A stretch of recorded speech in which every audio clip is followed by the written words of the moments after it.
안녕하세요, 찰리브라입니다. 지금 지리한 장세, 그래서 변동성 없는 장세기 때문에 여러분들이 모두가 다 내가 왜 암호화폐를 투자해야 되지? 그리고 이게 진짜 돈이 될까? 그리고 내가 한 방향이 맞나?에 관해서 확신을 못 가지시고 그러신 분들이 아마 되게 많으실 거예요. 그래서 저 같은 경우는 제가 이번 영상에서는 내가 왜 암호자산에 투자를 했고 뭐를 기다리고 있고 내가 바라보는 방향은 어떤 거에 관해서 이제 뉴스하고 여러가지 도표와 여러가지 자료를 바탕으로 해서 제가 이제 말씀을 드리려고 하는데, 자, 첫 번째로 나와 있는 거는 금리 절벽에 1% 초저금리 시대가 온다. 은행 예금 어떡하나, 이런 얘기가 있어요. 제가 오전 영상에서 말씀드렸다시피 금리가 점점 내려가기 시작해. 그럼 많은 자산가들은 은행에 어느 순간까지는 돈을 맡기긴 하겠지만 어느 일정 시점을 넘어가면 그 돈들이 은행에 절대적으로 남아 있어야 할 명분은 사라지기 시작을 한다는 거죠. 그게 얼마 안 남았다는 거죠. 제가 이제 개인적으로 보기에는. 자, 근데 많은 매스컴들은 어떤 얘기들을 하냐면 1% 초저금리 시대에는 고배당주에 투자를 해라. 그게 재테크 수단으로 가장 좋다라는 얘기를 사람들을 막 선동하거나 호도하기 시작을 해요. 자, 근데 그래서 제가 이제 중간에 한 가지 도표를 하면서 전 세계 경제를 말씀드리려고 하는데, 일단 상부에 나와 있는 게 한국 국고채 금리 추이에 관해서, 그리고 밑에 나와 있는 거, 하부에 나와 있는 건 금리 절벽, 미국 국채 금리 추이에 관해서. 근데 공통점이 뭐냐면 전 세계 국채 금리가 4월 1일을 기점으로 해서 수직 하강을 하기 시작해요. 전면적으로. 자, 10년물이 됐든 아니면 한국 같은 경우 3년물이 됐든 미국 같은 경우는 지금 보면 어떠한 일에 이제 맞닥뜨렸냐면, 여러분들도 아마 다 아시겠지만 8월 22일 날을 기점으로 해서 그 전부터 지금 보면은 10년물하고 2년물의 어떤 금리 괴리 차이가 얼마 없어져요. 원래는 이 금리 괴리 차이가 아무리 못해도 최소한 0.1 정도는 있어야 되는데, 지금 같은 경우는 미국 국고채 금리 같은 경우 10년물하고 2년물의 그 공극이 생긴 게, 괴리가 생긴 게 0.01밖에 안 돼. 1.62하고 1.61밖에 안 돼. 이렇게 하면 많은 한번이나 많은 자금들이 장기물에, 10년물에 투자되지 않죠. 단기물에 잠깐 머물 수밖에 없다. 근데 결국엔 이 지표가 말을 해주는 거는 미국 경제가 썩 좋지 않다는 걸 우리한테 말해준다고 저는 생각을 하고, 분명히 이 크로스 오버되는 시점, 어느 일정 시점을 지나가면 이 지표에 나와 있다시피 6개월에서 1년 이내는 전 세계 경기가 엄청나게 안 좋을 거다. 특히나 이제 미국 경기가 이렇게 안 좋다는 얘기는 우리나라는 어떻겠어요? 그럼 일본은 어떻겠어요? 중국은 어떻겠어요? 독일은 어떻겠어요? 지금 보면은 국채가 쭉쭉 떨어지고 있는데, 많은 투자자들이 생각해서 지금 보면 한국에서도 신한하고 우리은행하고 하나은행인가 거기서 이제 국채에 투자했다가 많은 파생 상품들이 지금 파산 연로에 있어가지고 소송을 거네, 이런 수준까지 지금 와 있는데, 우리가 생각하는 것보다 심각하다는 거죠. 지금 유럽의 경기가. 자, 하반기 가면 그게 더 커질 거다. 그게. 근데 우리나라만 되게 경제가 안 좋을 거다라고 이제 생각하시는 분이 많은데, 금리 인하는 국내에만 국한된 현상이 아니다. 올 들어 전 세계적으로 20여 개의 국가가 금리를 낮췄다. 자, 미국을 선두로 해서 이런저런 나라들 20개 이상 되는 선진 G20나 되는 그런 국가들이 지금 전면적으로 다 금리 인하를 단행해. 그러면 나머지 180여 개 있는 국가들은 어떻겠어요? 신흥국들은 어떻겠어요? 후진국들은 어떻겠어요? 더 어떻게 보면 우리 인류도 그렇잖아요. 사람도 마찬가지. 부익부 빈익빈이라고, 잘 사는 사람이 금리 조금 낮추고 조금 허리띠 졸르는 거랑, 못 사는 나라가 허리띠 줄러서 국민이 점점 훨씬 살기 어려운 거랑, 그게 엄청나게 틀린 거란 말이에요. 자, 그래서 보면은 두 번째 단락에 보시면 미국 트럼프 대통령은 연방준비제도 이사회의 금리 인하 폭이 너무 작다고 연신 불만을 표출하고 있다. 근데 이 찰나에 갑자기 시진핑이 미국에다가 너네 관세 때려, 거기다 관세를 먼저 때려요. 가만히 있다가 갑자기 휴전을 했다가, 그러면 트럼프 대통령이 또 가만히 있지 않죠. 원래 25% 하기로 했는데 휴전이라고 딱 했다가 너네 중국 대들어? 30% 때리겠어. 그래, 30% 금리를 언제까지 때리겠다. 딱 이렇게까지 지금 단락이 돼 있는 상태예요. 그렇기 때문에 현재 전 세계에 있는 모든 금리나 주식시장이 파동을 치고 있는 거예요. 일주일 간격으로, 2주일 간격으로 트럼프 대통령이 트윗을 하나, 두 개씩 날리면서 그 말 하나에, 그 문장 하나에 전 세계 경제는 요동치고 있는, 스테이블한, 방향성이 없는, 지금 올라갈까 내려갈까, 그런 현재의 추세죠. 근데 중장기적으로 봤을 때 그렇게 썩 좋지 못한 결론으로 현물 경제 시스템은 갈 수밖에 없는 현재의 상황이라는 그거에 관해서도 이제 제가 말씀을 드릴 건데, 유럽으로 눈을 돌려보면 10년물 국채 금리가 마이너스로 떨어진 국가들이 수두룩할 정도로 초저금리 현상은 이미 광범위하게 진행되고 있다. 자, 여기서 나와요. 독일 10년물 국채 금리는 22일 현재 마이너스 0.68를 기록하고 있다. 프랑스는 마이너스 0.41, 스위스와 네덜란드는 이미 마이너스 0.98, 마이너스 0.56. 우리가 생각해서 엄청나게 선진국이라고 하는 유럽에 내놓으라 하는 이런 나라들이 현재 이런 상황이라는 거죠.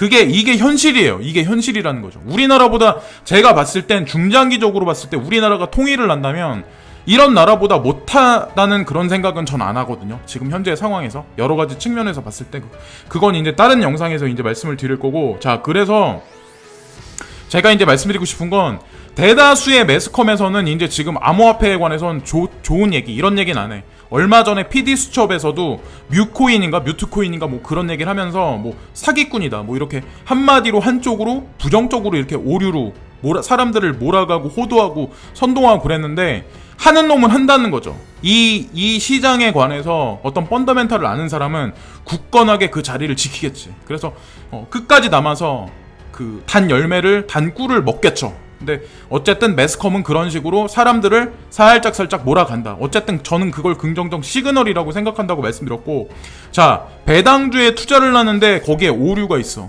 자, 배당주에 투자하는 건 좋아. 근데 좋은데 뭐냐면 두산이다, 두산우다, 뭐 미원상사다, 삼성전자다, 뭐 쌍용 양회다, 웅진코웨이다, 뭐 포스코다, 다 좋은 회사예요. 근데 중요한 건 실적이 뒷받침되지 않는 어떤 그 배당은 배당주로서 배당금을 내가 원하는 만큼 은행 금리보다 더 많이 못 받을 가능성이 훨씬 높다는 거죠. 자, 근데 여기서 중장기적으로 봤을 때 주식이 여기서 더 많이 급상승할까요? 급하강할까요? 저는 후자라고 생각을 하거든요. 점점 시간이 흐르면 흐를수록. 자, 그거에 관한 것도 뒷면에서 이제 말씀드릴 건데, 여기서 이걸 보셔야 되는데, 배당 수익률은 주식에 투자하는 뒤 주가 변동을 제외하고 순수한 배당금만으로 얻는 수익을 말한다. 그래서 3개월 분기 배당주는 거의 대부분이 배당 수익률만으로 이미 현재의 정기 예금 금리를 크게 상회할 만큼 고배당 주다. 사람들이 이걸 보면 솔깃하죠. 야, 이거 하자. 은행에 돈 넣기보다 이거 하자. 매스컴에 나오고 문자로 사람들이 이거를 보면은, 야, 숫자만 딱 보면 야, 이거 괜찮네, 이렇게 생각을 할 수가 있어요. 그래서 많은 사람들을 이쪽으로 몰아가기 시작을 하는. 근데 저는 아니라고 생각해. 결국 여기 나와 있었던 기업들이 엄청나게 긍정적으로 펀더멘탈이 실적이 나올 거라는 보장을 누가 하겠어요. 100%. 누가 독일이란 나라의 국채금리가 그렇게 마이너스 0.68로 떨어질지 누가 알았어요.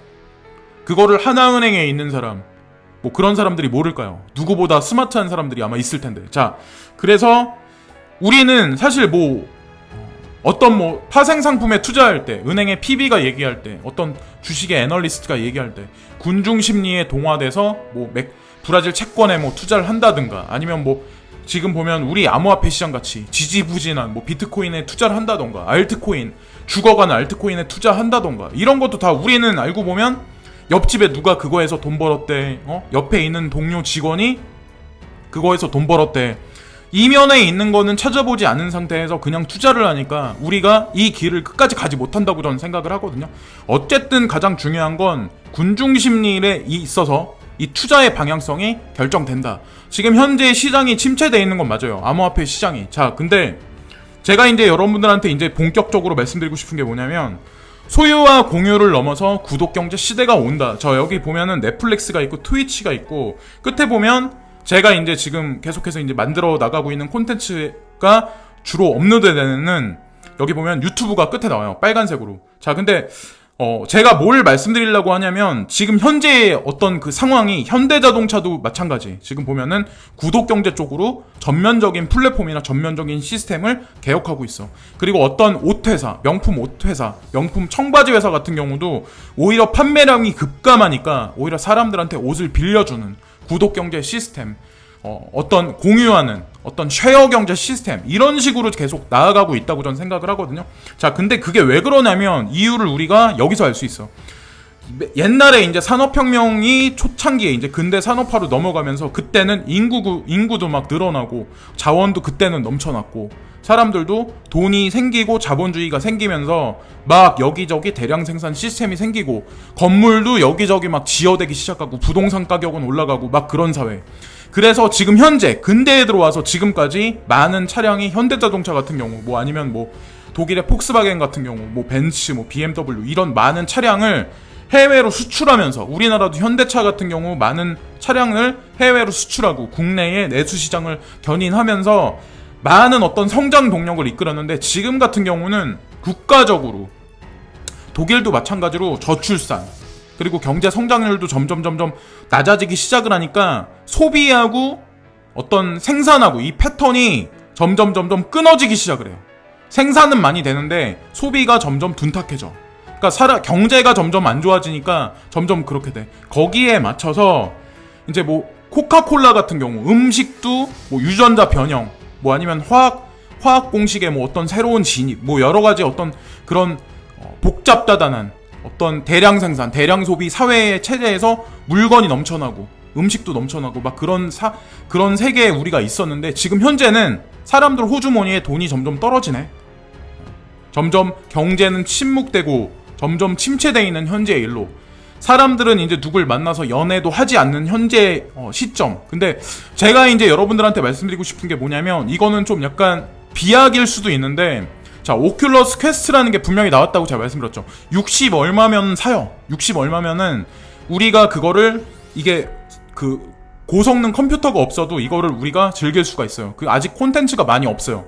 저도 그래서 기회를 보면서 콘텐츠가 조금만 더 괜찮은 게 나오면 사가지고 저도 이제 해보려고 하고 있는데 제가 이제 여러분들한테 이제 말씀드리는 건 뭐냐면 인구의 성장률하고 지금 경제가 꺼지는 거랑 그거랑 맞물려 있다는 거죠. 근데 여기서 만약에 VR 시스템이 이 콘텐츠가 더 만약에 진보돼서 더 좋아지게 나오면 사람과 남자와 여자가 만나서 뭐 사랑을 나누고 물리적으로 뭐 행위를 하고 그래서 아기가 탄생하고 그래서 뭐 예를 들어서 인구가 전 세계적으로 늘어나고 이렇지 못한 상태가 될 수밖에 없다는 거죠. 지금도 사람이 남자가 여자를 만나고 이거에 관해서 상당히 부담스러워하고 서로가 관심이 점점 끊어지기 시작을 해.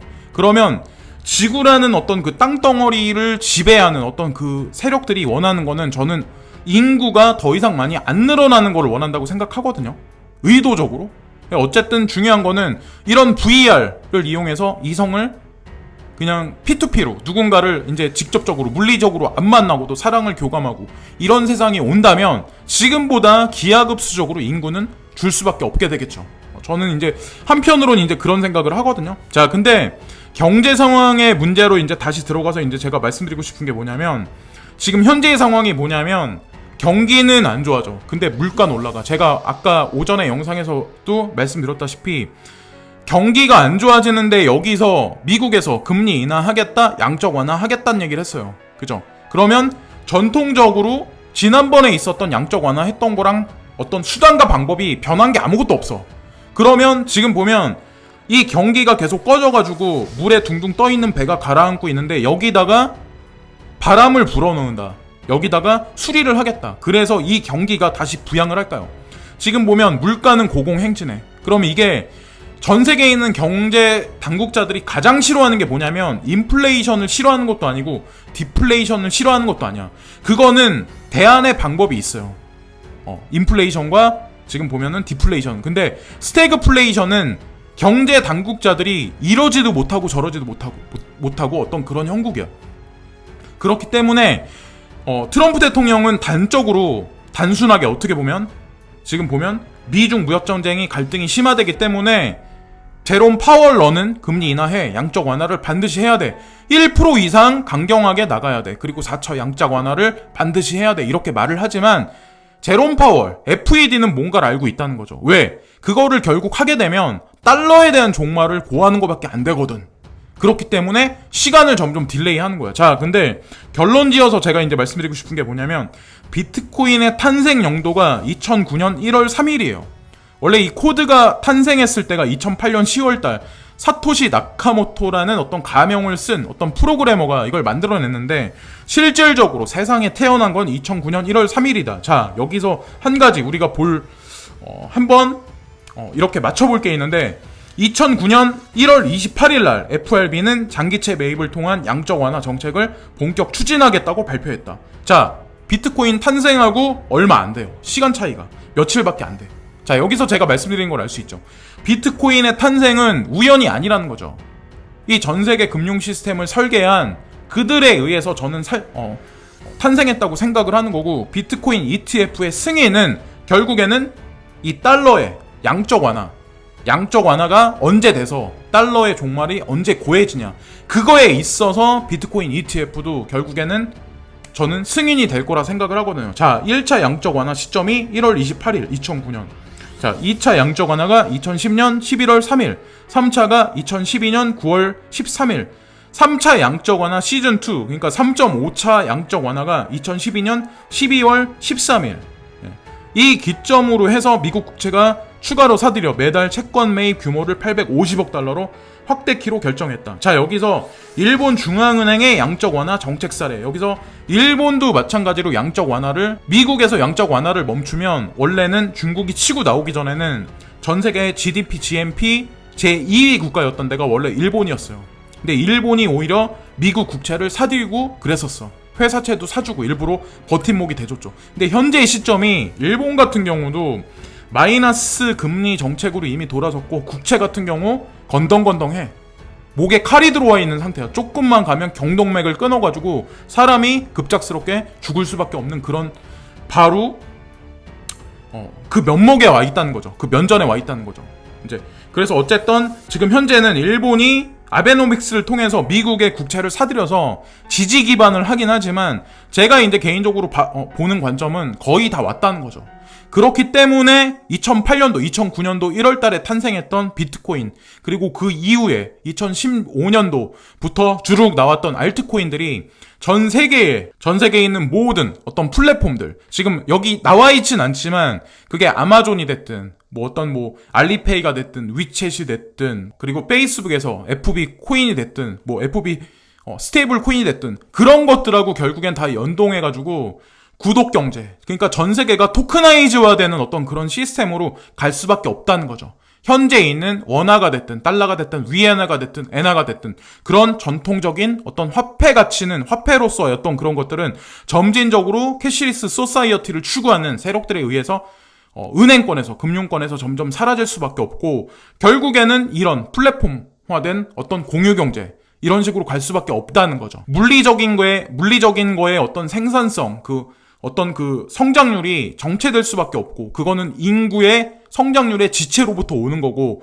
결국에는 사람들이 줄어드니까 성장률도 떨어지고 원동력이 떨어지기 시작을 하니까 결국에는 소프트웨어적인 거, 물리적이지 않은 거에서 어떤 그 대안을 찾아가기 위한 거는 필수적으로 에센셜하게 어떻게 보면 암호화폐를 지금 현재 있는 현물경제 시스템에 이식을 시킬 수밖에 없는 당위성이 저는 된다고 생각을 하거든요. 제가 그래서 사진 몇 개로 전체적인 어떤 이런 세상을 제가 표현하기에는 좀 약간 무리수가 있지만, 지금 현재 암호화폐에 투자하시는 분들, 많은 분들이 아마 고통을 숫자가 좀 올라가줘야, 가격이 좀 성장해줘야 여러분들이 아마 웃고 막 이렇게 좋으실 날이 분명히 올 텐데, 저는 그런 날이 그렇게 많이 멀지 않았다 생각해요. 중장기적인 큰 관점에서 봤을 때는 지금 있는 이런 거는 저는 아무것도 아니라고 생각하거든요. 그러니까 투자하신 코인에 관해서 내가 만약에 못 믿으시겠다면 조금 더 디테일하게 조사를 해보시고, 왜 진짜 비트코인이 왜 지금 이렇게 있는지, 그리고 비트코인 ETF에 관해서 왜 승인 내준다 안 내준다, 왜 이런 얘기들이 왜 나오는지, 그리고 페이스북에서는 왜 리브라 코인을 왜 냈는지, 이런 거에 관해서 한번 우리가 퍼즐을 맞춰보면 끝에는, 마지막에는 확신을 가질 수 있다 저는 생각을 하거든요. 그래서 이번 영상은 이런저런 내용들을 준비했는데, 다음에는 시간이 지나면서는 저도 이제 다시 방송을 열심히 하기로 마음을 먹었기 때문에 조금 더 내용들을 조금 더 알차게 준비해서 또다시 영상을 나중에 한번 또 만들어 보겠습니다. 지금까지 찰리 브라운이었고, 오늘도 시청해주신 모든 분들께 항상 진심으로 감사합니다. 끝까지 화이팅 하시고요. 예, 항상 진심으로 감사합니다.